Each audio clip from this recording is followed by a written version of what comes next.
რა რელიგიის იყო იესო? მუსლიმი.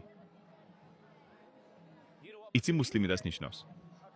იღინი ხარ, მაგრამ არ იცი რას ნიშნავს მუსლიმი. მუსლიმი ისა, ვინც დაემორჩილა ჭეშმარიტ ღმერთს. იესო დაემორჩილა ღმერთს. კი. იესომ თქვა, თუმცა იყოს არა ჩემი ნება, არამედ შენი. კარგი. ამიტომ იესო იყო ადამიანი, რომელიც დადიოდა დედამიწაზე, რომელიც დაემორჩილა ჭეშმარიტ ღმერთს. იცი რომ იესო ღორს არ ჭამდა. იცი რომ არ ხულობდა, როცა ცუცხალი იყო. იცი რომ იესო დედა დაფარული იყო ჩადრით.